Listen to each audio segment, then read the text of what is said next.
Telespettatori di Gold 78, ben ritrovati ancora una volta con l'appuntamento di Penalty, tutto il calcio di cui il calcio vero non parla mai. Siamo in onda tutte le domeniche in diretta a partire dalle 18:30 sino alle 20:30, sottolineando tra l'altro che alle 20 parte la rubrica I campioni di Penalty e questa settimana è una rubrica assolutamente da non perdere perché racconteremo le gesta di Johan Cruyff. Siamo in onda anche sul canale 114 di Persona TV, in replica il martedì sera alle 20:30. Puntata come al solito dedicata interamente al calcio dilettantistico siciliano, dalla Serie D sino ai campionati di prima categoria. Vado subito a presentare gli ospiti di questa puntata numero 3. Abbiamo l'ex presidente dell'Ajax di Catania, Renato Marletta. Ciao Renato, ben trovato. Ciao Ettore, buonasera a tutti. E insieme a lui abbiamo anche il responsabile dell'area tecnica del Messina, che milita quest'anno nel campionato di Serie D, Salvo Castorina. Ben trovato Salvo. Ciao Ettore, buonasera a tutti voi. È andato un po' maluccio oggi, eh? Già. Si piange con un occhio o si continua a pensare che è soltanto un momentaccio? Noi dobbiamo essere Anche se venite da una bella vittoria col Gela. un paio di settimane fa, perché poi mercoledì nell'infrasettimanale abbiamo perso il derby con il Città di Messina. Diciamo che per ora sta girando così, dobbiamo invertire la rotta per forza di cose, perché comunque la piazza merita e vuole dei risultati e noi per forza di cose dobbiamo darli. La volontà sicuramente in dirigenza non manca. Assolutamente. Oggi voglio iniziare la puntata in una maniera un po' particolare. Prima di vedere i risultati del campionato di Serie D, una battuta velocissima con Renato riguardante quello che è successo anche nei campi laziali, in un campo in modo particolare laziale, dove un arbitro è stato aggredito. Avremo tra l'altro anche un servizio. Bisogna condannare, ma bisogna condannare con fatti. Non so se sei d'accordo. Credo che sia arrivato il momento di fare una bella tavola rotonda, perché questo calcio sta andando a rotoli e credo che sia opportuno in tutte le entità, allenatori, dirigenti e arbitri, calciatori soprattutto, fare il punto della situazione, perché stiamo veramente andando maluccio. Con la federazione che dovrebbe agire secondo me non soltanto con dei semplici ammonimenti oppure squalifiche, ma con la radiazione. Io penso che la radiazione sia l'unica forma per poter chiudere definitivamente questo annoso problema. Credo che sia arrivato il momento di dare dei segnali importanti, e i segnali importanti vengono con delle decisioni importanti, ma soprattutto con la gente che va fatta fuori, perché non ha logica che stia in questo ambiente fatto di persone pulite, ragazzi che hanno voglia di giocare a calcio, dirigenti che mettono dei soldi, e poi c'è tanta passione, per cui al di là di tutto credo che sia arrivato il momento veramente di dare dei segnali importanti. Perfetto, allora guardiamoci questo servizio riguardante i fatti successi a Roma. Questa settimana nel Lazio non si giocherà nessuna partita di calcio. Non sarà possibile, visto che l'AIA ha deciso che non invierà nessun fischietto sui campi della regione. Una presa di posizione netta e precisa voluta dal presidente dell'Associazione Nazionale Arbitri Marcello Nicchi, dopo l'ennesimo episodio di violenza che domenica scorsa ha visto vittima un giovane arbitro. Al termine della partita del campionato di promozione tra Virtus Olimpia e Atletico Torrenova sul campo del centro sportivo di San Basilio, alla periferia di Roma, il direttore di gara Riccardo Bernardini, 24 anni, della sezione di Ciampino, è stato preso a pugni e a calci, è caduto a terra, ha sbattuto la testa ed è finito in ospedale. Gli autori dell'aggressione sono due tifosi della Virtus Olimpia che avrebbero aggredito violentemente l'arbitro mentre era negli spogliatoi, perché durante la partita aveva espulso due giocatori della squadra di casa. Cose che succedono e purtroppo non di rado nel calcio dilettantistico. Le cronache sono piene di episodi simili, direttori di gara picchiati, colpiti per protesta da calciatori e tifosi. L'anno scorso in 300 sono finiti in ospedale. L'Associazione Italiana Arbitri non accetta e non accetterà più di mandare al massacro centinaia di ragazzi ogni anno senza che qualcuno si preoccupi di dire basta a questo fenomeno. Studieremo provvedimenti ancora più drastici per fermare questa deriva, arrivando fino all'esclusione dei club qualora dovessero emergere delle loro responsabilità, ha detto il neopresidente della FIGC Gabriele Gravina. Stessa linea per il ministro dell'Interno Matteo Salvini. Ma c'è un'altra protesta contro un arbitro che sta invece raccogliendo favori anche dal mondo del calcio. Domenica scorsa nel Frusinate, durante la partita di terza categoria tra Real Vico nel Lazio e Cosmos Strangolagalli, il direttore di gara avrebbe insultato con toni razzisti un calciatore senegalese del Real. La sua squadra, in segno di solidarietà, è uscita dal campo facendo sospendere la partita. Fiore Passato, domenica allo stop dei campionati del Comitato Regionale Lazio. condivide questa misura drastica? La condivido pienamente perché è da molto tempo che il Lazio purtroppo rispetto ad altre regioni diciamo, è un po' alla classifica per quanto riguarda le violenze fisiche. Regioni come la Campania, la Puglia, la Sicilia, che fino a qualche anno fa primeggiavano in questo settore, ora il Lazio è il primo in Italia per queste aggressioni proprio fisiche.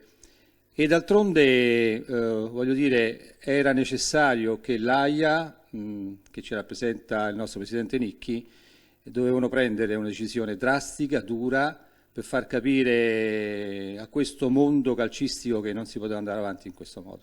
In tutta questa storia, che cosa vi sconvolge di più? Ma quello che ci sconvolge di più è proprio il fatto di questi giovani aggressori, che sono giovani anche loro, e che secondo me non hanno regole e quindi quando vanno alla partita trovano il modo di sfogarsi in questa maniera così, come posso dire, assurda, di aggredire un arbitro, un giovane come loro, che sta facendo un'attività sportiva. Cioè parliamo di sport, non parliamo di altre cose. Quindi è inammissibile, insomma, che ragazzi di questo tipo, di questa età, aggrediscono un coetaneo. Football. I love football. Football. I love football. Football. Football. I love football. Dobbiamo prendere proprio queste parole finali di questa canzone, I love football, e allora se amiamo il football abbandoniamo l'idea di aggredire gli arbitri, perché sono degli uomini, sono degli sportivi come noi che andiamo puntualmente ogni domenica a giocare e a divertirci. Anche loro si divertono, soprattutto nei campi dilettantistici, pertanto direi di appoggiare assolutamente l'idea da parte anche della Federazione Calcio, nonché dell'Associazione Arbitri, di chiudere proprio a tutti gli effetti e quindi a questo punto abbandonare l'idea di essere troppo buoni ed essere cattivi quando c'è da condannare questi gesti impressionanti. A questo punto parliamo di calcio giocato, lo facciamo con il tabellino dei risultati del campionato di Serie D, che oggi è giunto alla sua 11ª giornata. Locri batte Aciriale 1-0, Bari batte Palmese 1-0, Gela batte Cittanovese 2-0, Marsala batte Città di Messina 2-0, Portici batte Messina 1-0, 1-0 per il Roccella contro l'Igea Virtus, pareggio tra Rotonda e Troina, vittoria della San Cataldese 2-0 con la Nocerina ed infine la Turris che batte il Castrovillari per 4-2. La classifica 11ª giornata, in testa abbiamo ancora sempre di più il Bari con 27 punti, 11 per la Turris, 20 per il Gela, 19 per Marsala e Nocerina, 17 Locri e Portici, 16 punti per la Palmese, 14 per il Castrovillari insieme alla San Cataldese, Cittanovese. Poi con 13 la squadra del Roccella, 11 per il Troina, 10 punti per la Ciriale, 9 punti per il Città di Messina, 8 per il Messina, 6 punti per Igea Virtus e Rotonda. Prossimo turno si giocherà domenica prossima, domenica 25 novembre, questi gli incontri: Castrovillari Marsala, Città di Messina Cittanovese, Gela Bari, Igea Virtus Ciriale, Locri Turris, Nocerina Rotonda, Palmese Messina, Portici San Cataldese ed infine Troina Roccella. Allora, la battuta iniziale la dobbiamo fare giustamente con il responsabile dell'area tecnica del Messina, Salvo Castorina, e nel frattempo possono anche già partire alcune immagini di questo Messina un po' altalenante, no? Nei risultati c'è voglia comunque di confermarsi, anche se in questo momento i risultati non sono dalla vostra. Salvo. No, diciamo che i risultati dicono che meritiamo la classifica che abbiamo, no? Quindi è inutile trovare scusanti. La partita di oggi, nel calcio se vince chi segna, loro Certo. hanno fatto gol, noi abbiamo avuto qualche episodio, siamo stati anche sfortunati, però commentiamo una sconfitta. Cosa manca a questo Messina per essere un po' più tranquillo anche in prospettiva nelle prossime partite? No, non è questione di cosa manca, il discorso è che il Messina e la città hanno un blasone oltre la norma, no? Perché Quindi la pressione è tanta. per blasone Messina si paragona a Catania e ex Palermo. Assolutamente. Quindi è normale che il peso della maglia ha una sua valenza e al di là di tutto i ragazzi stanno anche risentendo di questo, però a me non piace trovare delle scusanti o degli alibi. Il problema è che sicuramente dovremmo intervenire sul mercato perché abbiamo una rosa ristretta, abbiamo la necessità di Completarla. puntellare, completare. Il Presidente non ha lesinato oggi energie e risorse economiche, quindi Vedremo. dipende soltanto da noi, perché tutto quello che c'è all'esterno c'è per fare calcio ad un certo livello. Ma io credo che bisogna essere anche molto ottimisti perché insomma Messina, come ha detto bene Salvo, caro Renato, è troppo importante come piazza, come blasone. Sotto questo punto di vista un po' si avvicina anche alla crisi della Civiale che oggi addirittura di nuovo perso in casa. Sì, purtroppo sì, credo che sia una crisi tecnica evidenziata con 3 sconfitte di fila. No, l'unica cosa che mi fa piacere è che il Gela si sta riprendendo e mi chiedo se domenica il Gela Bari si giocherà a porte chiuse. Sarebbe un dramma per il calcio. È vero, è Sarebbe un brutta dramma questa veramente cosa. per i tifosi, perché c'è un gioca- calcio senza tifosi. Il Bari è una squadra che chiaramente attira tantissimo Giocheranno pubblico. a Licata. Giocheranno probabilmente a Licata, è vero, me lo ha confermato qualche giorno fa anche un dirigente. Voglio ritornare un attimo a parlare del Presidente, abbiamo anche qualche immagine, Salvo, perché credo che il Presidente sia un passionale, no? Sì. Il professore Sciotto, che ha voglia di far bene in questo Messina, ha tanta voglia di portare risultati per accontentare soprattutto giustamente la piazza. Il Presidente è un tifoso e quindi in quanto tale ama a dismisura questa maglia e farebbe veramente di tutto per riportare la squadra tra i professionisti. Ribadisco il concetto detto prima, non ha lesinato, non lesinerà energie. Diciamo che è un presidente vecchio stampo, Sì, cioè sì, ha sì. un portafoglio per fare le squadre, anziché i partner e gli sponsor, E che poi spesso devo- e volentieri e in Serie poi- B sono e non è tanti. poco. E Non poi, è- devo non dire è che, poco. e poi devo dire che comunque è un conoscitore di calcio, Sì. perché lui è un ex allenatore, ma a prescindere da ciò è una persona con la quale si instaura un dialogo positivo, perché di fatto una persona che capisce di calcio. Insomma, vi siete messi già a tavolino per insomma, migliorare ancora di più questo gruppo? Dobbiamo, da qui stiamo facendo delle valutazioni insieme a Gianluca Torma che fa il direttore sportivo, insieme al mister Biagioni, quindi stiamo vedendo di capire il gruppo fin quando può essere rafforzato e fino a che punto ha delle lacune, perché non dimentichiamo che comunque i giocatori che abbiamo all'interno del nostro gruppo Sono già di giocatori qualità, di qualità. Poi sta girando tutto storto per 1000 motivi, ma i giocatori che abbiamo non si discutono. Probabilmente dobbiamo fare qualcosa per invertire la rotta, perché i risultati dicono questo, la classifica dice questo e non possiamo nasconderlo. Bisogna essere ottimisti, quindi amici di Messina, seguite con attenzione sempre di più l'evoluzione da parte di questa squadra, l'ACR Messina, perché come tutti ben sanno in Serie D nello stesso girone c'è un'altra squadra, una grande realtà, soprattutto giovanile, che è il Città di Messina. Devo girare pagina perché insomma in eccellenza è successo di tutto. Scusami, tra l'altro Sì, non dimmi. bisogna dimenticare che mancano pochi giorni alla riapertura delle liste. È per vero, cui è vero, quindi già quello può essere le spunto società per... iniziano già a Secondo me si sono già guardati in giro. a guardarsi attorno per poter È potenziare vero, le è squadre. vero. E sicuramente i potenziamenti arriveranno anche nei 2 gironi di eccellenza, perché come tu ben sai il mercato dell'eccellenza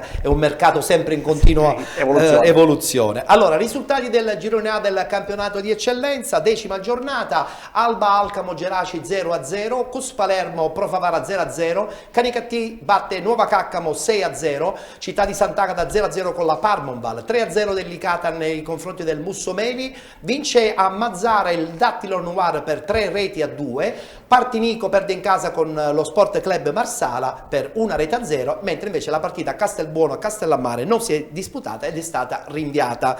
Classifica, 11ª giornata, il Licata che allunga, anche se devo dire che il Canicattì non molla la presa, Licata 30, Canicattì 26, 23 per il Sant'Agata, 19 per il Mazzara, 18 punti per il Parmonval e l'Alba l'Alba Alcamo, 17 Dattilo Nuvar, 15 per il Geraci, 14 per lo Sporting Marsala e il Mussomeli, 12 Castellammare, 11 Cus Palermo, 9 punti per il Pro Favara, 8 punti per il Partinica Audace, 4 per la Nuova Caccom ed infine Castelbuono con 3 punti. Il prossimo turno, anche per quanto riguarda il campionato di eccellenza, si giocherà domenica prossima, domenica 25, Castellammare Partinica Audace, Dattilo Nuvar Alba Alcamo, Geraci Castelbuono, Mussomeli Mazzara Calcio, Nuova Caccom Cus Palermo, Parmon Vallicata, Pro Favara Sant'Agata ed infine Sport Club Marsala Canicattì. Allora, devo essere molto sincero, io credo nella forza di questo Licata. Nel frattempo possiamo vedere anche qualche immagine. Un flash con Renato Marletta,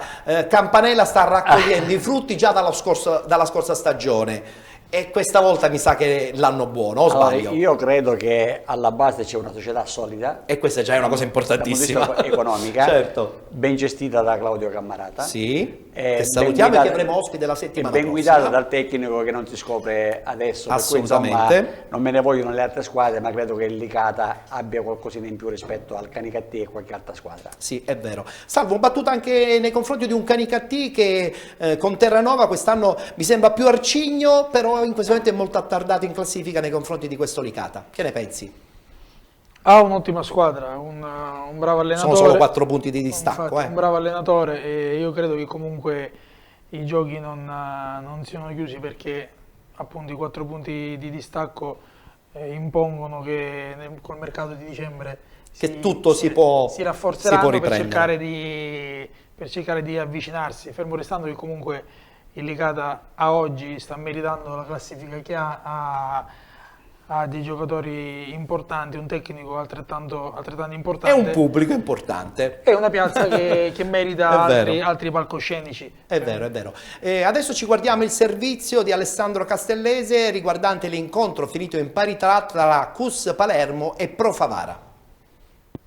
0-0 tra Cus Palermo e Pro Favara, una gara che non si sblocca, ma prima di iniziare vogliamo ringraziarvi perché la sintesi del match della scorsa settimana contro il Canicattì è stata condivisa su Facebook 157 volte ed ha superato le 30.000 visualizzazioni, numeri che per essere ritrovati veramente dobbiamo salire in Serie B nelle categorie professionistiche. Davvero, grazie.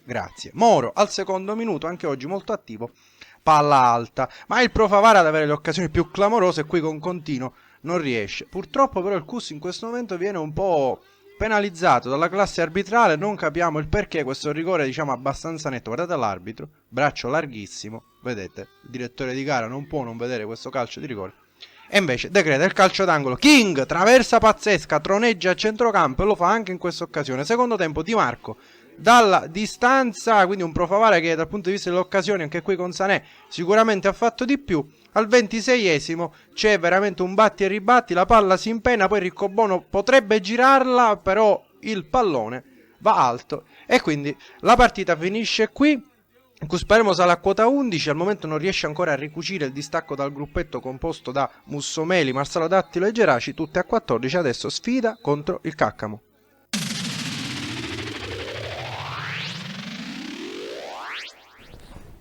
Beh, sicuramente la sfida tra Licata e Canicattì, con il terzo incomodo che è sicuramente la squadra di Venuto, il Città di Sant'Agata, daranno battaglia a tutti sino alla fine del campionato. Vedremo poi come andrà a finire. Voglio parlare adesso del girone B del campionato di eccellenza. Si è giocato in tutti i campi. Questi risultati: Camaro Milazzo 3-3, non 2-2, errore. Ionica che pareggia 1-1 con il Catania San Pio X, chiedo scusa per i 2 errori di grafica. Vittoria del Biancavilla 4-1 contro il Città di Rosolini. Giarre Scordia 0-0. Aspettate un attimo perché ho l'impressione che ci sono dei problemi sulla grafica. Ha vinto il Giarre 1-0. Ha vinto il Giarre 1-0, infatti anch'io ho qui scritto. Allora rientriamo in studio cortesemente, vi leggo a questo punto i risultati direttamente dal tabellino, dato che non corrispondono sulla schermata. Camaro Milazzo 3-3 Catania San Pio decimo, Ionica 1-1, Biancavilla batte Città di Rosolini 3-1, Giarre batte Scordia 1-0, Marina di Ragusa batte Real Aci 2-0, 4-3 del Paternò nei confronti del Santa Croce e vittoria del Terme Vigliatore 2-0 nei confronti dell'Atletico Catania. Ha riposato il Palazzolo. La classifica la vediamo insieme perché sicuramente è quella giusta. Palazzolo e Biancavilla 21, Camaro 19, Terme Vigliatore con il Paternò 18, 16 per il Milazzo insieme al Santa Croce e al Marina di Ragusa, 13 punti per il Giarre con il Città di Scordia, 11 per l'Atletico Catania e la Ionica, Città di Rosolini e Catania San Pio decimo 7 punti ed infine chiude il Real Aci con 4 punti. Tabellino anche per il prossimo turno, domenica 25 Atletico Catania Catania San Pio decimo, Biancavilla Marina di Ragusa, Città di Scordia Paternò, Ionica Camaro ed infine poi Real Aci Palazzolo, Santa Croce Città di Rosolini, Milazzo Giarre, riposerà il Terme Vigliatore. Una classifica che vede in testa a questo punto tra un po' la sorpresa generale, ma non volevamo assolutamente dubitare sulla qualità del Biancavilla, il Biancavilla in testa insieme al Palazzolo, anche perché il Palazzolo questa settimana ha riposato. Abbiamo alcune immagini anche del Biancavilla, la battuta la faccio con i miei ospiti. Renato, questo Biancavilla zitto, C'è da dire che ogni tanto il cambio di allenatore paga. Purtroppo sì, nel senso mi dispiace per Basile, però è anche vero che il cambio paga e adesso questo Biancavilla è al primo posto. Ma anche perché dico, ha una società importante diretta da una direttrice, tra virgolette, non nuova a questi campionati e come sempre sostengo io, le società sane alle spalle alla lunga avranno sicuramente ragione. Certo. C'è da dire che è un campionato importante anche perché il Palazzolo, il Paternò non è da meno, anche le altre squadre messinesi, e questo è il bello del calcio, perché a questo punto qua fare dei pronostici credo che sia sicuramente impossibile. Tra le altre cose ribadisco il concetto che tra qualche settimana si aprirà il mercato di dicembre, per cui insomma... E sappiamo benissimo ecco, cosa succede soprattutto nei campionati di eccellenza. A questa rivoluzione bisogna aspettare il 18 dicembre alla chiusura delle liste per poter dare dei giudizi veritieri. È vero.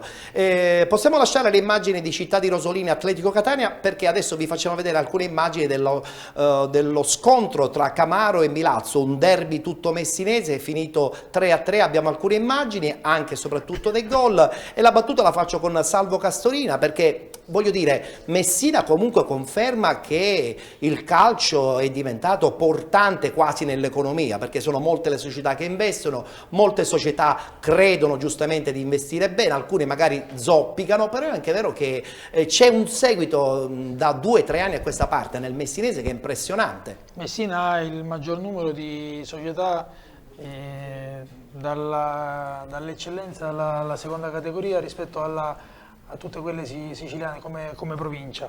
Il calcio è parecchio seguito, poi comunque stanno anche investendo parecchio su... Questo è il nuovo stadio del Camaro, no? Stanno investendo parecchio sulle strutture, quindi avendo strutture del genere viene molto più semplice, anche perché riesce a coinvolgere i ragazzini, tutti, perché allenarsi su un fondocampo del genere piuttosto che sulla terra ha un... E poi fa piacere vedere una partita anche notturna nei campionati di eccellenza, di promozione, sì, no? Puoi avere un ulteriore seguito. Noi le sedute mattutine le facciamo qui perché cerchiamo di risparmiare il San Filippo, abbiamo fatto una convenzione col presidente del Camaro, D'Arrigo, che ringrazio, e allenarsi su questo fondocampo è veramente... Dove può arrivare il Camaro quest'anno? Perché è altissimo in classifica, Ma il Camaro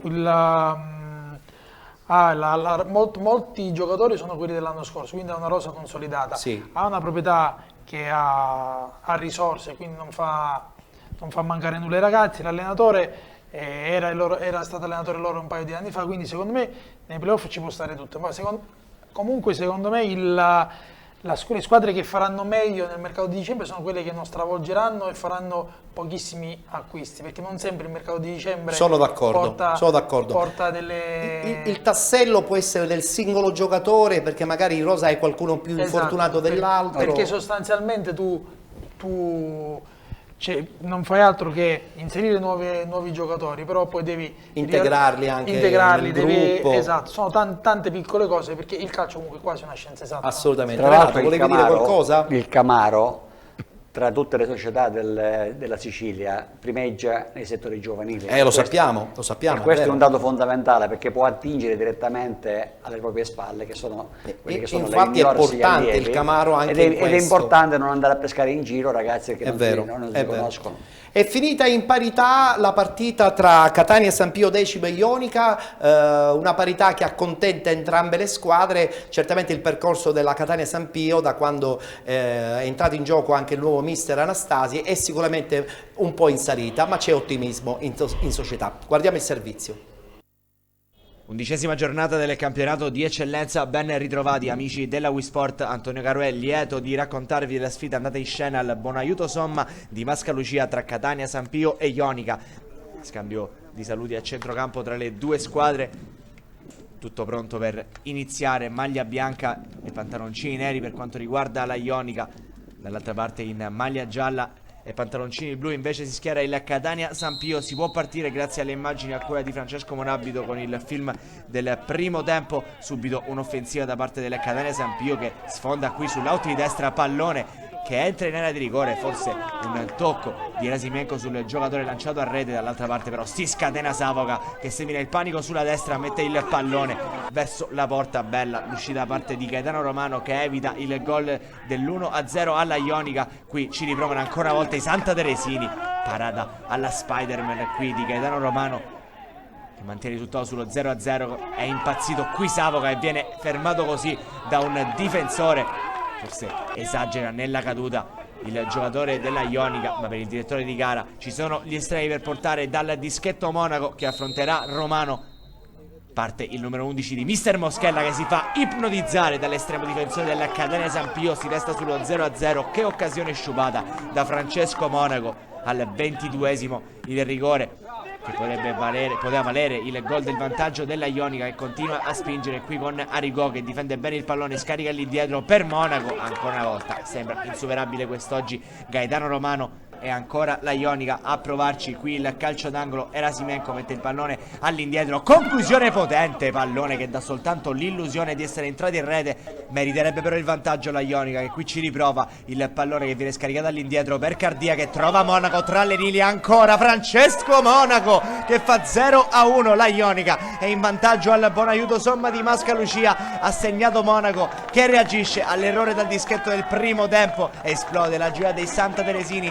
Si fa vedere in avanti il Catania San Pio che fino a questo momento aveva pensato soltanto a difendersi, pallone deviato. Orazio Vittorio riesce a metterci una pezza. Ancora Catania San Pio al minuto 26, pallone non allontanato bene dalla Ionica e allora c'è il cross dal fondo, pallone colpito di testa e gol che vale l'1-1. Lo segna Spidaleri al minuto 26. Che peccato per la Ionica dopo tante occasioni. Il gol del vantaggio alla prima occasione realmente pericolosa del Catania San Pio è riuscito a trovare il pareggio la formazione di mister Anastasi che continua a spingere per cercare il gol della possibile beffa. Qui è Orazio Vittorio che deve superarsi, esce anche Lillo Cardia ed entra La Forgia, prova a dare centimetri in zona offensiva ma il Catania San Pio che sfiora nuovamente il gol del possibile vantaggio. Qui il pallone che sfiora solamente il palo di Vittorio, ma arriva anche il triplice fischio da parte del direttore di gara. Game over al Bonaiuto Somma di Mascalucia. Ionica e Catania San Pio si dividono la posta in palio facendo 1-1. Rete da una parte di Monaco che fallisce anche dal dischetto, il gol del possibile 1-0 nel primo tempo, il pareggio di Spidaleri.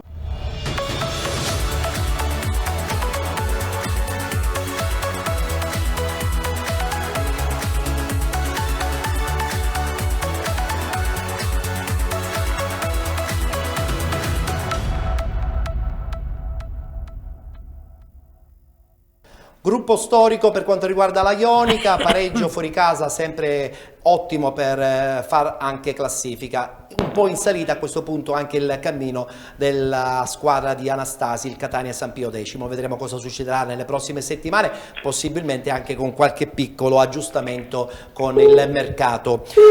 Allora dovremmo avere adesso in linea l'allenatore del Terme Vigliatore, Salvatore Cambria. Buonasera a tutti e grazie, buonasera. Mister Cambria, È ritornato in campo dopo un anno di riposo sabbatico, però credo che l'ambiente di Terme Vigliatore è l'ambiente ideale per ritornare di nuovo a battagliare nei campionati dilettantistici. Non so se sei d'accordo. No, sono d'accordissimo, perché sono arrivato in una società dove ti permette di poter lavorare nella massima tranquillità, senza pressioni, senza ansie. Noi siamo una squadra, siamo una matricola. Siamo una squadra che ha confermato gran parte dell'organico dello scorso anno, senza velleità. Il nostro primo obiettivo è quello di rimanere in categoria, pur sapendo che questo è, a mio modesto parere, il campionato d'eccellenza più equilibrato degli ultimi 10 anni. È vero, ma io non credo che in società si parla solamente di un mantenimento della categoria. Un pensierino quantomeno ai playoff è fattibile, anche perché insomma il presidente credo abbia allestito una squadra interessante e tu non sei uno che si accontenta di poco, ho questa sensazione. Ma sicuramente è normale che poi, come si suol dire, una frase fatta, l'appetito viene mangiando, però dobbiamo fare anche tesoro. Sappiamo che siamo in un campionato dove ci sono delle squadre super blasonate, sono squadre che stanno spendendo fior di soldoni. Noi siamo una squadra di un paese che ha 5.000 abitanti, per questo non è che voglio nascondere non lo so, l'obiettivo playoff, assolutamente no. Io sto dicendo semplicemente la verità, noi dobbiamo puntare a salvarci. Sappiamo che davanti a noi ci sono squadre come Paternò, come Biancavilla, Palazzolo, lo stesso Milazzo che adesso si è super corazzato con Dall'Oglio, c'è il Camaro, quindi dico, noi siamo una squadra con un budget ridimensionato, gli altri hanno dei budget sicuramente molto superiori a quelle che possono essere le nostre possibilità. Certo, questa settimana in classifica al primo posto c'è l'accoppiata Biancavilla e Palazzolo. Chi vedi leggermente favorito in questo momento della stagione?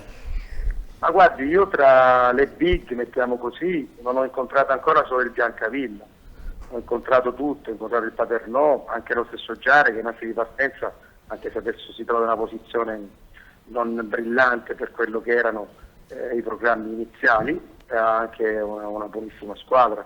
Ho incontrato il Maria di Ragusa, di tutto rispetto, mi sembra una squadra anche titolata.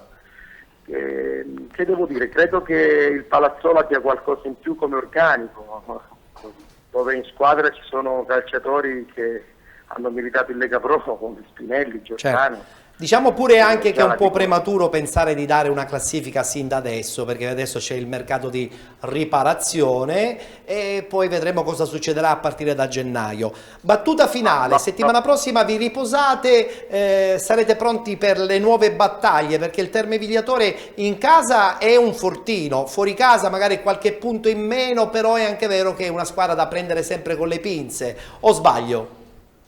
Ma noi siamo una squadra che gioca divertendosi, che è la cosa più importante. Non siamo una squadra che andiamo a fare barricate, ovunque andiamo ce la giochiamo, poi se siamo bravi e capaci a portare a casa un risultato utile, benissimo, se non ci riusciamo fa niente, però dico, andare lì a metterci dietro linea della palla e aspettare non è la nostra filosofia di gioco.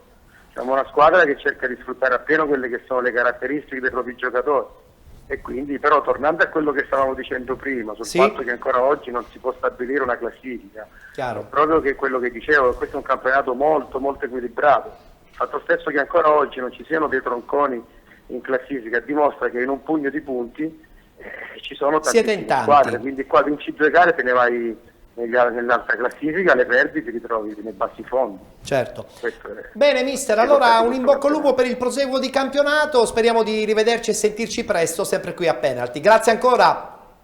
Grazie a voi e a presto, veramente è sempre un grande piacere, perché sei, oltre ad essere un grande professionista, sei un amicone. Grazie Salvo, grazie. Grazie, salutiamo Salvatore Cambria, allenatore del Terme Vigliatore che abbiamo detto che comunque è veramente una mina vagante, però io adesso voglio parlare del Palazzolo, siamo quasi in chiusura di questa prima parte di Penalty, voglio parlare con Renato di questo Palazzolo che ha un po' un'intelaiatura da professionismo. puro, perché chiaramente insomma buona parte del gruppo di Siracusa si è trasferito a Palazzolo. Nel frattempo possiamo vedere anche qualche immagine. È una società professionale. infatti. Oltretutto, diciamo, guidata anche da Graziano Strano e da altri componenti importanti, per cui il presidente ha fatto il professionista ed è strano che si ritrovi in un campionato d'eccellenza. Ma lo deve fare e a questo punto deve pure vincerlo. No, non solo deve fare questo campionato, ma deve soprattutto primeggiare, perché lo deve ai tifosi e lo deve alla società. Chiaro, è lì il grande problema. Io volevo per un attimo fare i complimenti a Salvo Cambria, perché è un ragazzo equilibrato, lo conosco da calciatore. È vero. Ma anche da calciatore era molto equilibrato. Era equilibrato perché l'ho incontrato parecchie volte quando io facevo il direttore da Chiesa Sant'Antonio e in tante società, e devo dire che anche da tecnico dà sempre equilibrio alle cose che dice. Sono assolutamente d'accordo. Salvo Castorina, come vedi il cammino del Palazzolo? È un cammino sicuramente che sulla carta sembrerebbe facile, però c'è molto equilibrio dietro il Palazzolo. Biancavilla è uscito questa settimana. Di fatto sono la squadra da battere, anche perché l'amico Graziano Strano comunque non ha strutturato una società di primo ordine senza lasciare nulla al caso, e come squadra da battere troverà ogni domenica gli avversari che vorranno fare lo sgambetto per fare capire loro che non è così.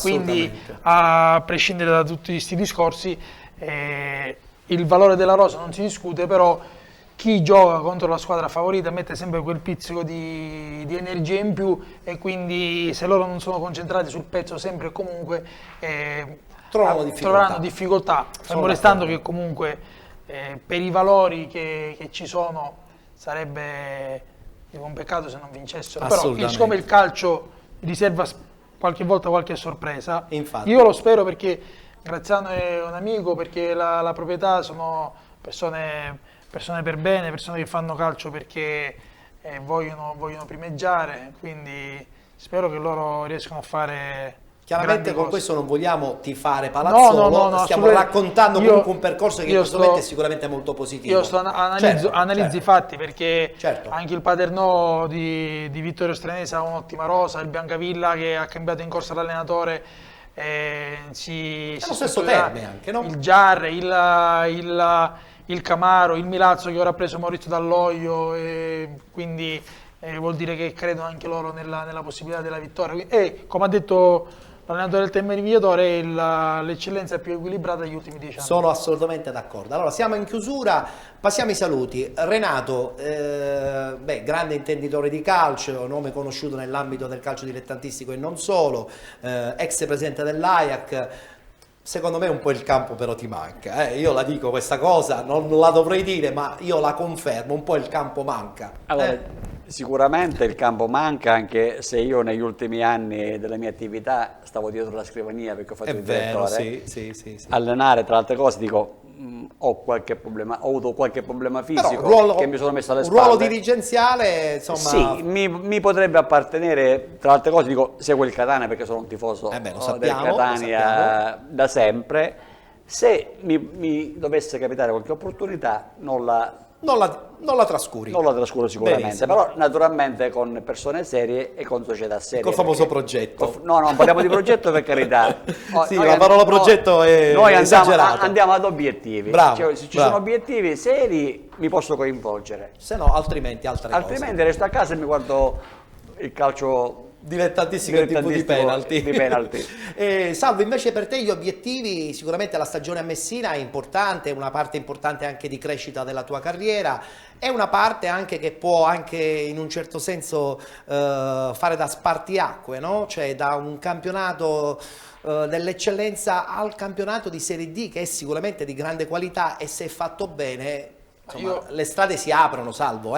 Io lo dico sempre che tu hai grandissime qualità. L'anno scorso ero da Cireale e malgrado le 1000 vicissitudini siamo riusciti a portare a casa un campionato più che dignitoso. Se avessimo avuto una società alle spalle sicuramente avremmo parlato di altro. Quest'anno a Messina qui è un ulteriore passo in più per la mia carriera. Io spero di rimanere tantissimi anni a Messina, perché comunque obiettivamente è una piazza troppo importante per abbandonarla così facilmente. Quindi io spero che Spero che noi ci possiamo risollevare, spero che la proprietà sia contenta dell'operato di tutti, perché comunque piazze del genere, se uno è inserito in una piazza del genere, fa bene a tenerla stretta. Assolutamente. Allora un in bocca al lupo a Salvo Castorina, responsabile dell'area tecnica del Messina ACR, sottolineiamolo, e salutiamo anche Renato Marletto, amico di Penalty, chi più ne ha più ne metta, perché insomma conosciamo tutti il valore umano e tecnico e di grande conoscitore del calcio dilettantistico di Renato. Grazie Renato. Sempre, grazie a voi. Ci dobbiamo fermare, adesso c'è la pubblicità, tra poco rientriamo in studio, ci saranno 2 nuovi ospiti, parleremo dei campionati di promozione e dei 4 gironi del campionato di prima categoria. A tra poco.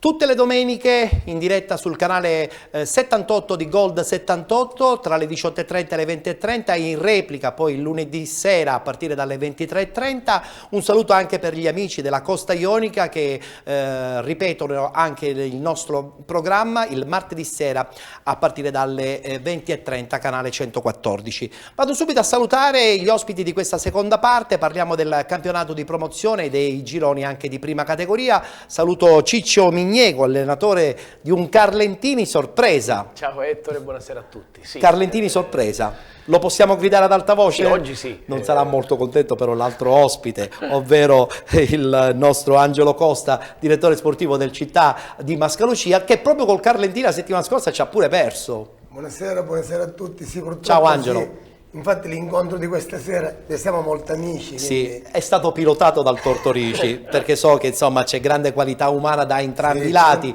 per cui l'incontro è un incontro pacifico, ci mancherebbe, ci giusto? conosciamo da avversari e da giocatori. Da avversari siamo diventati amici. Quindi... Bene, bene, sono contento. Allora, tra poco racconteremo anche il vostro girone, prima parliamo del girone A del campionato di promozione, diamo subito lettura dei risultati. Albatros Lercara Monreale 0-0, Balestrate batte Vallelunga 1-0, Don Bosco Partinico batte Casteltermini 2-0, Castelvetrano batte Gattopardo 1-0, Don Carlo Missilmeri batte Olimpica Agragas 1-0, Libertas 2010 batte Camarat 4-0 ed infine Salemi 0-0 con l'Oratorio San Ciro e San Giorgio, mentre la partita Visborgo Nuovo e Villabate è stata rinviata. Velocissimamente anche la classifica, dove in vetta abbiamo l'accoppiata Monreale-Salemi con 25 punti, Oratorio San Ciro e San Giorgio insieme al Don Carlo Missilmeri con 23 e poi tutti gli altri a seguire. Perché adesso mi voglio collegare con l'allenatore del Villabate, mister Rino Tilotta, perché voglio chiacchierare con lui anche su questo girone A del campionato di promozione che vede in vetta in questo momento un'accoppiata Monreale, ma soprattutto questo Salemi che già lo scorso anno ha pure perso i playoff, per cui sulla carta dovrebbe essere la squadra da battere. Mister Tilotta in linea, pronto? Buonasera. Buonasera mister, voi non avete giocato, ma io voglio parlare soprattutto di questa zona alta della classifica, dove il Monreale insieme al Salemi in questo momento sono in vetta, però è anche vero che l'Oratorio San Ciro e San Giorgio e soprattutto il Missilmeri sono a ridosso. Che campionato è? Che girone è? Che equilibrio c'è in questo girone, mister? Sono 3-4 squadre ben organizzate, che si sono preparate per bene per cercare di fare un campionato di alta classifica. Campionato molto equilibrato al vertice, penso che fino alla fine saranno queste 3-4 squadre a lottare. Avete un po' paura di questa Olimpica Akragas, forse più per il blasone o perché effettivamente è una squadra che vuole fare bene? Mister Falsone, insomma, generalmente fa sempre squadre di una certa qualità e quantità. Io credo che possa rappresentare nella seconda parte la squadra che potrebbe un po' impensierire la zona alta della classifica. Non so se è d'accordo, mister. Sì, noi siamo stati lì da loro all'Esseneto la settimana scorsa con il mio Villabate e diciamo che la partita è finita 1-1, sicuramente è una squadra che deve ancora trovare secondo me la giusta quadratura, perché hanno fatto tutto in corsa a partire dall'iscrizione al campionato, anche la rosa. Quindi è chiaro che lei sa bene che un conto è partire in preparazione con una squadra a disposizione per un mese, ben altra cosa è fare tutto in corsa. Chiaramente poi diventa tutto in salita. Interverranno anche sul mercato e probabilmente più avanti troveranno la giusta quadratura. Quadratura che in questo momento il Villabate ha o non ha? Perché insomma nella zona bassa della classifica il nome Villabate un po' stona. Cosa succederà adesso nelle prossime settimane? Pensate di insomma intervenire anche nel mercato di fine anno? No, noi praticamente siamo partiti bene vincendo in casa con la Folgore di Castelvetrano e poi siamo andati a pareggiare all'Elcara. Abbiamo perso 4 titolari praticamente fra queste 2 partite in allenamento, 4 giocatori importanti per noi e poi bisogna ricordare che la rosa del Villabate è composta da 14 giocatori under del 99, 2000, 2001. Beh, è un complimento positivo quello, È un complimento, complimenti mister, perché giocare con i giovani in promozione è sempre molto difficile. Insomma, c'è dell'ottimismo. 4, 5, 6 under a partita, quindi è chiaro che hai dei vantaggi con i giovani, ma hai anche un po' di esperienza. Certo. No, con i giovani ci vuole tempo, pazienza e ci stiamo riprendendo perché nelle ultime 2 partite abbiamo fatto un bel 3-0 con la Don Bosco Partinico fuori casa e questo bel pareggio sul campo dell'Atragas che dà stimoli, entusiasmo e dà un po' di motivazione all'ambiente. Benissimo mister, allora un in bocca al lupo per il proseguo, speriamo di risentirci anche con lei presto nelle prossime puntate di Penalty. Un abbraccio a tutta Villabate. Grazie per la vostra telefonata, mi ha fatto molto piacere partecipare. Grazie al mister. Buona serata a tutti. Grazie al mister Rino Tilotta, allenatore del Villabate. Vado di fretta perché poi mi voglio un po' concentrare nel girone C con i nostri 2 ospiti. Diamo subito lettura dei risultati del girone B, del campionato di promozione. Anche qui qualche risultato un po' che ha spiazzato. L'Altofonte che perde in casa del Casteldaccia per 3-2. Città di Gangi batte Lascari 2-1. Milazzo Acquedolcesi 0-0. Acquedolci batte Sinagra 1-0. Torre Novese batte Cefaledium 3-1. Bagheria batte Rocca di Capreleone 1-0. Sant'Anna batte l'Iniziativa 5-0 ed infine Sant'Angiolese Gioiosa 0-0. In classifica abbiamo sempre in testa l'Acquedolci con 27 punti, 25 il Cefaledium, 23 Torre Novese, 20 punti per Bagheria, Milazzo e poi tutti gli altri a seguire. Però un attimo una battuta, chiaramente con i miei ospiti la voglio fare. Ciccio, girone A e girone B, che spesso e volentieri comunque regala squadre anche di una certa tradizione, no? Sì. Nel girone B questo Cefaledium, nel girone A chiaramente abbiamo il Salemi, adesso c'è questo Oratorio San Ciro e San Giorgio che è un po' tra lo stupore generale e altissimo in classifica, anzi a tal proposito abbiamo anche qualche immagine da mandare in onda. Io credo che... sono gironi sempre da prendere con le pinze, no? Perché non si sa mai il risultato finale. Sì, infatti mi ha stupito questa sconfitta della Cefaledium, che secondo me è la candidata a vincere questo girone B di promozione. Ha una rosa molto importante, i fratelli Clemente, allenatore Ferrara, li segue e sono una squadra molto organizzata e proiettata per vincere questo campionato e secondo me alla fine ci riusciranno. Anche se nel girone B, Angelo, c'è l'Acquedolci che tra la sorpresa generale in questo momento è in testa con 27, però la Cefaledium giustamente è lì pronta ad approfittare insieme alla Torre Novese. Sì, sono 2 belle realtà, so anche il Milazzo che c'è una buona squadra, sì. Leggo tante squadre attrezzate in quel girone che secondo me potranno dire la loro per il proseguo del campionato. Vedremo cosa succederà. E adesso parliamo di questo girone C del campionato di promozione. Il nostro regista Andrea Salerno ha già mandato la schermata, la leggo subito. Carlentini batte Gescal 2-0, Città di Mascalucia batte Ciclope Bronte 1-0, pareggio tra Motta e Aci Catena. L'Aci Sant'Antonio vince 5-0 con l'Atletico Fiumefreddo, vittoria del Giardini Naxos 2-1 nei confronti dell'Academy San Filippo, 2-0 dello Sporting Taormina a Mister Bianco, pareggio tra Sporting Pedara e Città di Mister Bianco 1-1 ed infine Villafranca batte Sporting Viagrande 1-0. Voglio guardare insieme a voi la classifica, abbiamo in testa sempre l'Aci Catena che torna a casa con questo pareggio in un campo secondo me molto difficile, in testa con 26 punti, 22 per Carlentini e Sporting Pedara, 21 per l'Aci Sant'Antonio, 20 per il Giardini Naxos e poi via tutti gli altri.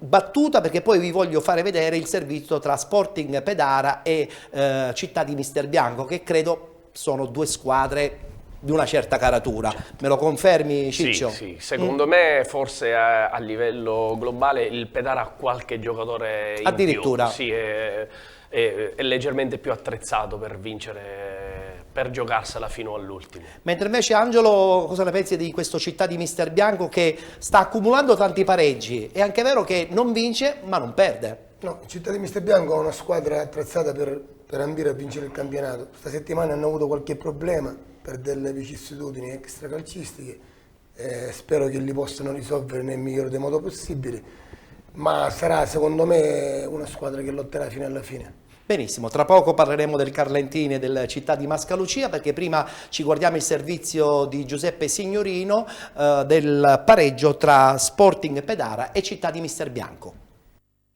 Tanti ex compagni di squadra di fronte in uno dei match di cartello in promozione C. Solido al secondo posto lo Sporting Pedara, costretto a cambiare i piani per il terzo rinvio avvenuto mercoledì della sfida con l'Aci Catena. Si giocherà dunque giorno 28, Città di Mister Bianco che non vince da 3 turni e con la vetta più lontana.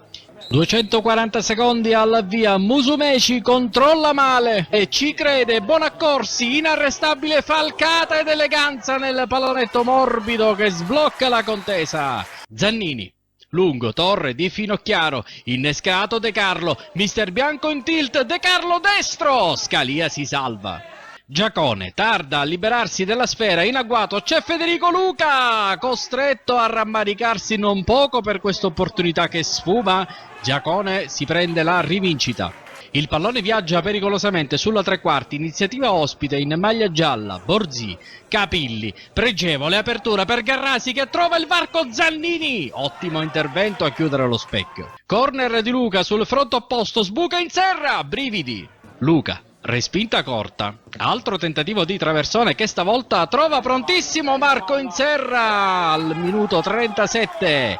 Pareggio del Città di Mister Bianco, tagliata in due la difesa dello Sporting, tutto da rifare. Gol dell'1-1 che giunge nel momento migliore della squadra di Insanguine. Riparte dai calci da fermo lo Sporting, Palazzolo, Scalia si salva, altro importante intervento dell'estremo Mister Bianco che la toglie da sotto la traversa ed è 1-1 all'intervallo. Si riparte da uno Sporting decisamente più intraprendente, Palazzolo dalla bandierina, Finocchiaro di testa, da dimenticare. Palazzolo rinnova il duello con Scalia, lo vince quest'ultimo. De Carlo si attacca dalla catena di destra, ancora Di Stefano, spazio per lui, in mezzo Finocchiaro, incredibile. Gennaro, dialogo con Maugeri, effetto mancino, velenosissimo, Scalia si erge a protagonista, ben più della mala sorte. Lancio per Michalizzi che si propone nella sua specialità. Dentro per Bonaccorsi, attenzione, episodio eclatante al 45+4, la massima punizione ci starebbe tutta. Riela intercetta sulla corsa il centravanti avversario e lo stende. A parziale scusante dell'arbitro l'eccessiva lontananza rispetto alla zona incriminata. Proteste su proteste da parte dello Sporting Pedara che deve rassegnarsi anche alle decisioni arbitrali. In una partita che finisce dopo 6 minuti di recupero, risultato finale 1-1, Sporting Pedara sempre radicato nel ruolo di vicecapolista, quota 22 punti. Il Mister Bianco stringe i denti e colleziona il quarto pari di fila, rimanendo in zona playoff. In mezzo c'è una Aci Catena che gongola e che domani a Torregrotta può dichiarare la fuga per il primato.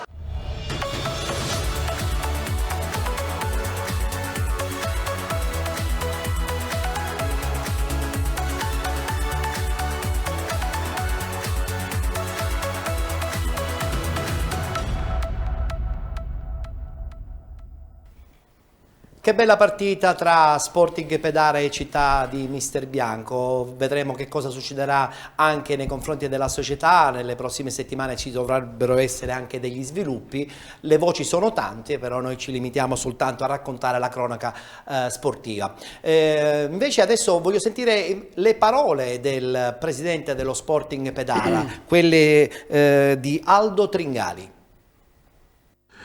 Ci siamo giocati noi la nostra partita, loro la loro, noi abbiamo avuto molte più occasioni, non le abbiamo sapute sfruttare. Loro hanno avuto qualche occasione, ma la bravura del nostro portiere è riuscito senz'altro a neutralizzare, diciamo, queste opportunità. Da vecchio calciatore dico una cosa, le regole cambiano, mutano, eccetera. L'arbitraggio ormai io mi sono stancato di commentarlo perché sono ragazzi, sono giovani, quindi soggetti a sbagliare sicuramente, però mi sembra eccessivo questo errore macroscopico. Insomma, il rigore c'è, lampante, lo vedremo al rallentatore, lo vedremo stasera. Non capisco la punizione a 2 del gioco pericoloso, dai il calcio d'angolo e lasci perdere, oppure dai il calcio di rigore. Insomma, la punizione a 2 non esiste, è un gioco pericoloso ma può anche rompere una gamba, quindi la pericolosità, il tiro da quella posizione importa, così come ha preso la traversa prima Palazzolo, insomma era un'azione pericolosa da gol, quindi una punizione a 2, ma lasciamo perdere. Non dobbiamo recriminare sul calcio di rigore, tanto abbiamo avuto io le ho contate 11 opportunità da gol, proprio bastava spingere e mettere dentro. È andata male, però tutto sommato la cosa che mi conforta è che nell'arco dei 90 minuti la squadra ha prodotto 11 azioni da gol e quindi vuol dire che gira. Purtroppo la costruzione del nostro gioco ha risentito parecchio oggi, come sempre il centrocampo in fase costruttiva rimane saltato e sistematicamente intercetta e poi viene difficile ripartire. Con le ripartenze erano più forti loro e ci hanno messo in difficoltà. Conosciamo tutte le doti di Federico Luca e quindi lo abbiamo un po' sofferto, anche se devo dire nella posizione in cui ha giocato ha limitato la sua potenziale capacità di fare danno.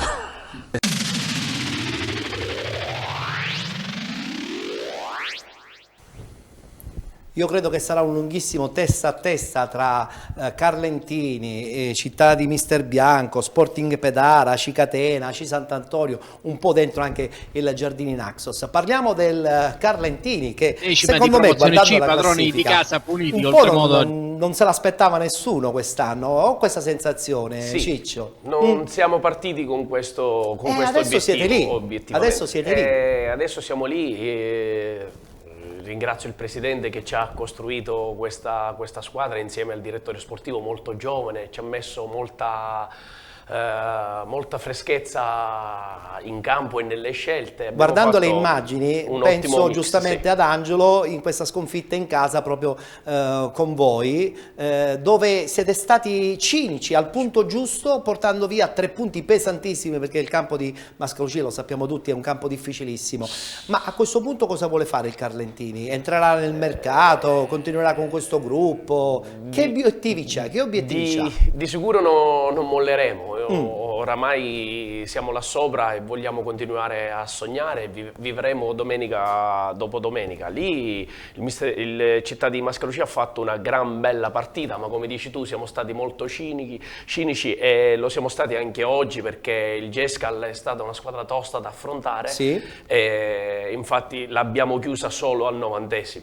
È vero, complimenti. Cinici al punto giusto anche voi però, Angelo, perché siete andati in un campo difficile sabato contro il Bronte e siete tornati a casa con 3 punti, forse i 3 che avete, forse anche in maniera un po' strana, perso 7 giorni prima proprio con il Carlentini. Che partita è stata quella? No, diciamo che ieri la vittoria, a detta anche dei della squadra di casa è stata meritatissima da parte nostra. Devo fare i complimenti al Bronte, che è un paese dove torno sempre io con tanto piacere. Stai toccando le corde di una chitarra che conosciamo entrambi. Ci ho giocato per tanti anni, dove un anno ho avuto come mister anche è vero, bellissima Tortorici. città, meravigliosa. Devo fare complimenti alla società che, pur non avendo grosse risorse economiche, fanno tutto a livello locale, hanno dei ragazzi veramente in gamba, e saluto il mio amico fraterno Ignazio Refice, che abbracciamo tutti. Che ci ha accolto veramente a livello di... Dove vuole arrivare questo Città di Mascalucia? Perché con qualche risultato in più eravate altissimi anche voi in classifica. Sì, diciamo che qualche sconfitta nostra poteva portare qualche punto in più, ma nel calcio tutto torna, quindi la speranza è quella che qualche punto magari arriverà anche così inaspettatamente. Benissimo, noi ce l'auguriamo, insomma, perché Mascalucia è sicuramente una grande bella piazza. A livello di progetti secondo me stiamo rispettando quello che ci eravamo prefissati, inizialmente, cioè fare un campionato dignitoso. Poi alla fine in questi campionati comanda il budget che si ha a disposizione, quindi non possiamo... È vero, non bisogna sforare, perché poi in queste categorie quando sfori rischi poi di rimanere per strada perché non hai la ruota di scorta. Sì. Mi piace questa similitudine. Dicembre sarà decisivo. Dicembre sarà decisivo per tutti, per quelli che lottano e per quelli che magari cercano disperatamente una salvezza.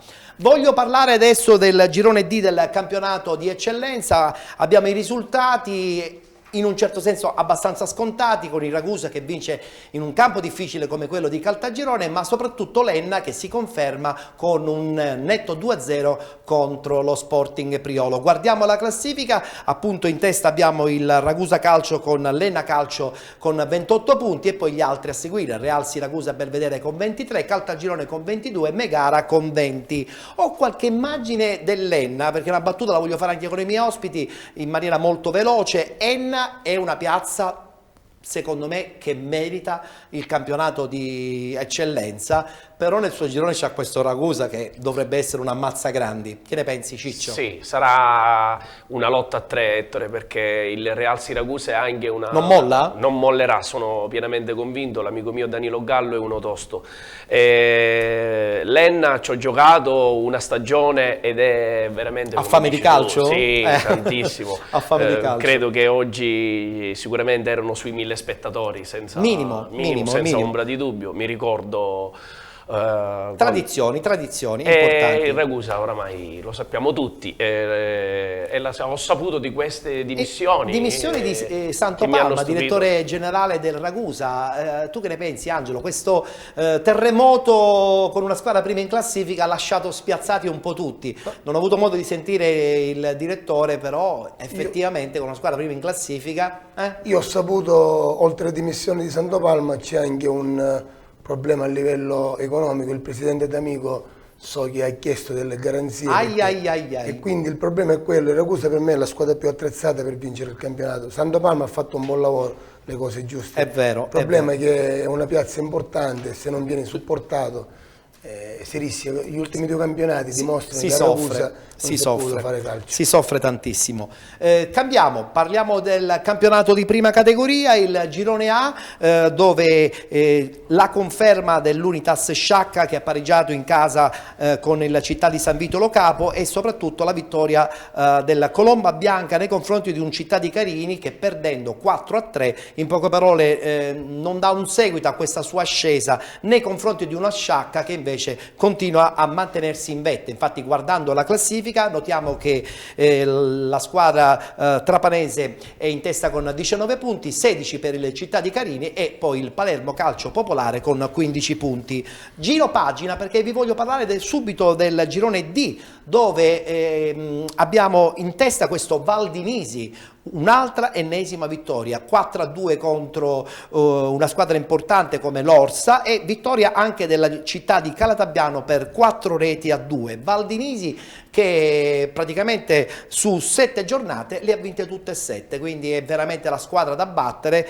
Sono convinto che ha delle grossissime qualità, mi auguro solo che oltre ad avere delle qualità tecniche ci siano anche qualità organizzative all'interno della società. Infatti, guardando la classifica, vediamo che già sta spaccando il Città di Calatabbiano, che è al secondo posto con 19 punti, e poi con 13 l'Atletico Messina. E proprio dell'Atletico Messina ci guardiamo il servizio: vittoria per la squadra messinese 4-2 contro la Nike Torino Club. Settima giornata del campionato di prima categoria, ben ritrovati amici della Wii Sport, siamo al Despar Stadium e grazie all'ausilio delle immagini a cura di Claudio Costanzo, Antonio Caroè è pronto a raccontarvi della sfida tra Atletico Messina e Nike Torino Club. Possiamo partire con il film del primo tempo, al dare il via alle ostilità ci pensa il Nike Torino Club che attacca da sinistra verso destra, viceversa l'Atletico Messina che riconquista subito il pallone con Calapai che allarga qui il pallone sulla destra, palla dentro per Pagliaro che prova a girare di testa, non riesce dopo 2 minuti a portare in vantaggio i suoi. Minuto 11, calcio di munizione per l'Atletico Messina, pallone di Nicosia dentro per Calapai che si divora l'occasione del gol dell'1-0 a pochi passi dalla porta difesa da Vecchio. Qui Nicosia, ancora il numero 7 in penetrazione, Camarà non lo tiene e deve stenderlo il difensore della Nike Torino Club, e allora sarà calcio di rigore per l'Atletico Messina quando siamo arrivati al quarto d'ora di gioco. Sul punto di battuta prende il pallone, lo sistema sul dischetto Mirko Pagliaro, ecco il fischio, va col mancino Pagliaro ed è 1-0 per l'Atletico Messina. Sinistro potente e preciso per Mirko Pagliaro, segna sempre il bomber che porta avanti i suoi, cuore verso le tribune, cuore verso le nostre telecamere. Qui bellissima l'apertura ancora per Marco Libro che prova a entrare in area di rigore, lo attende un avversario, Marco Libro lo salta, va con il mancino Marco Libro, il suo diagonale però si perde sul fondo a centimetri dal gol del 2-0. Atletico Messina che qui riconquista bene il pallone con De Tommasi, Pagliaro, apertura illuminante e geniale per Marco Libro che stoppa, entra in area di rigore, ancora Marco Libro col mancino e il gol del 2-0 ha segnato Marco Libro che porta al raddoppio l'Atletico Messina per trovare il gol del 3-0 alla prima occasione. Rischia la beffa l'Atletico, pallone dentro, carambola tra Marchese e Bonsignore e arriva l'autogol, riapre il match il Nike Torino Club, nemmeno volendo sarebbe riuscito a trovare il pallone fiorito, pazza carambola sfortunata qui l'Atletico Messina. Nicosia, apertura illuminante, qui Libro, giocata incredibile, salto l'avversario, Marco Libro, che gol ha fatto Marco Libro, rivediamo qui la gran giocata a mettere il pallone giù e poi il piattone sul palo del portiere. Adesso è 3-1 e doppietta per Marco Libro, ma non è finita qui, rinvio di Fiorito, colpo di testa di Pagliaro per la corrente De Tommasi, ancora verso Marco Libro che si presenta a tu per tu con Vecchio, lo batte ed è la tripletta per Marco Libro, gonfia ancora la rete e il gol del 4-1 per quanto riguarda l'Atletico Messina. E qui Davilla va a lustrare il piede a Marco Libro, il poker dell'Atletico Messina che continua a spingere, ancora Libro, adesso è scatenato, apertura sulla destra bellissima per la corrente che arriva al destro, non riesce però a trovare il gol Giuliano Calapai, calcio munizione sempre Atletico Messina, buon anno, pallone di poco sul fondo. Si può partire con il secondo tempo, non ci sono cambi nelle file dell'Atletico Messina che ricordiamo vince per 4-1 grazie al gol di Pagliaro e alla tripletta di Marco Libro. La seconda frazione si apre con il pallone che arriva in area di rigore, viene esteso così un giocatore del Nike Torino Club per il direttore di gara, arriva il secondo rigore di giornata, il braccio largo di Marchese. E allora sul punto di battuta a 3 giri d'orologio al secondo tempo Pagano riesce a trovare il gol del 2-4, aveva indovinato il lato, in questo caso Fiorito, non è riuscito però a trovare la parata per evitare il gol che dimezza qui le distanze. Adesso l'Atletico Messina che si ripropone in avanti qui con De Tommasi, scarica l'indietro, pallone calciato forte da Calapai che mette però la sfera sul fondo, continua ad attaccare Atletico Messina, Marco Libro si divora un avversario, riconquista il pallone, Libro entra in area di rigore, il destro che però va a sibilare al palo difeso da Vecchio. 10 contro 10 adesso per questo finale, ma non c'è più tempo al Despar Stadium, arriva il triplice fischio, arriva ancora una vittoria per un bellissimo Atletico Messina che regala spettacolo al Despar Stadium e vince per 4-2 contro il Nike Torino Club. Un cordiale saluto amici della Wii Sport e alla prossima!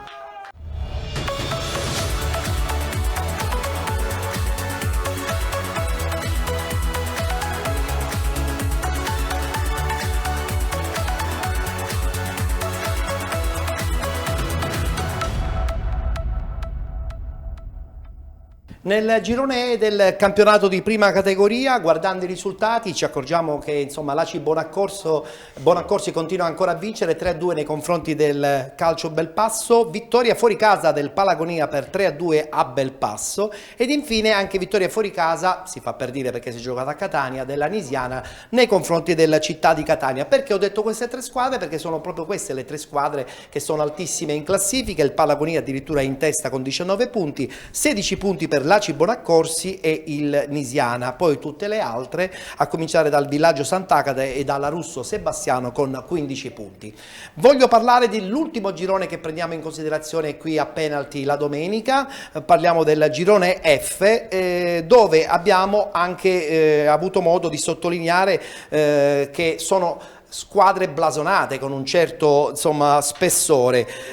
Pareggio del Mazzarone fuori casa contro il Perscicli 1-1 ed infine importante vittoria del Chiaramonte 2-0 ad Ispica. Due risultati tra i più importanti perché proprio il Mazzarone con questo pareggio si conferma in testa con 17 punti, 16 punti per il Chiaramonte e poi metterei in questione anche i 12 punti del Noto. Possono già partire alcune immagini di sottofondo realizzate da Alessandro Belanic proprio per penalty che ha visto la squadra del Noto pareggiare contro il Portopalo. Queste due società, cari ospiti, sono due società che secondo me camminano per versi diversi. Il Noto per tradizione con la voglia matta di ritornare a certi livelli, mentre invece il Portopalo deve un po' soffrire nella sua classifica. Iniziamo dal Noto. Che ne pensi? Sappiamo benissimo il blasone del Noto, no? Insomma, fino a un paio di anni fa in Serie D. Anche un mister abbastanza preparato come mister Bonarrivo, Bonarrivo, ha sì, delle ottime individualità su tutti. Michel Scalora, sì, che è un ragazzo che ho avuto il piacere di allenare ad Augusta. Sì, secondo me il Noto ha qualcosa in più per lottare in questo però campionato. È attardato in classifica, è un po' attardato perché c'è questa sorpresa a Mazzarone con 17 punti. Ma come ti dico, dicembre è fondamentale soprattutto per squadre come il Noto che una volta che si trovano nella zona alta faranno di tutto per andarsi a giocare questo campionato. E ti dirò di più, Ettore, non sottovalutiamo il Perscicli, che è una squadra di carissimi amici che ancora oggi è imbattuta in questo girone. E questa è una nota importantissima, conferma che questo è un girone assolutamente equilibrato. Continuando con le immagini di Alessandro Belanic, voglio parlare con Angelo, però è anche vero che Mazzarone 17 e Chiaramonte con 16, per cui queste due tra virgolette illustre sconosciute soprattutto al grande pubblico dei dilettanti sono lì che si giocheranno la loro. Diciamo che il Mazzarone negli anni ha fatto anche delle belle squadre, non è facile andare lì e vincere le partite, sono paesi dove il calcio è sentito, quindi hanno un fortino, diciamo, come campo in casa, hanno un fortino difficile da espugnare. E quindi vedremo adesso cosa succederà nelle prossime settimane e come dice bene Ciccio bisogna poi vedere questo benedetto mercato che un po' spiazza tutte le società, no? Dalla Serie D sino alla terza categoria potenzialmente. Proprio a riguardo dell'incontro Noto-Portopalo, Alessandro Belanic ha realizzato le due interviste ai due mister Noto e del Portopalo, Nicola Bonarrivo del Noto e Balduino Ferlisi del Portopalo. Sentiamoli. Io sul piano dell'impegno ai ragazzi non posso rimproverare nulla, era una partita complicata, il terreno di gioco non era, come sempre devo dire, dei migliori, soprattutto per la pioggia caduta ieri e stanotte, però io sulla prestazione sono soddisfatto di quanto fatto dai ragazzi e quindi lavoriamo con fiducia per il proseguo del campionato. Sono convinto che una volta recuperati tutti i nostri effettivi noi daremo filo da torcere a tutti sicuramente. Il Mazzarone è stato, diciamo, organizzato da quanto mi dicono per vincere il campionato, però ancora il campionato è lungo e noi lotteremo con altre 5-6 squadre per cercare di arrivare nelle prime posizioni, poi vedremo più in là, anche dopo la finestra di mercato di dicembre, come cambieranno e si modificheranno le squadre. Io sono convinto che il mio gruppo si farà valere per tutto il campionato. Poi ripeto, le posizioni in classifica le vedremo più in là. Il risultato giusto.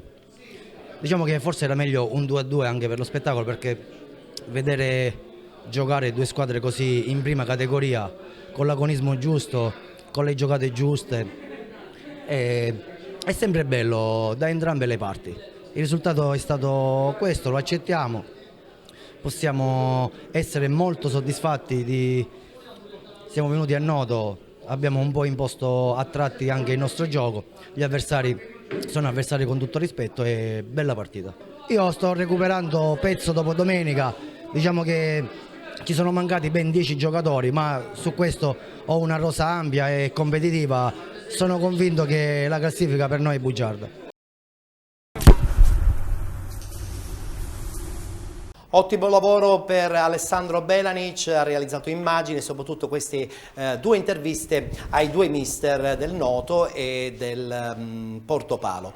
Siamo ai saluti, abbiamo questo rush finale per ritornare a parlare un po' anche degli obiettivi del Carlentini e del Città di Mascalucia. Hai detto bene, il vostro obiettivo sicuramente era quello di mantenere la società, però adesso sì, mettiamo da parte il discorso del mercato, adesso però quando andate a giocare in campi anche importanti arrivate con il piglio non da capolista ma da squadra che è lì pronta ad approfittarne.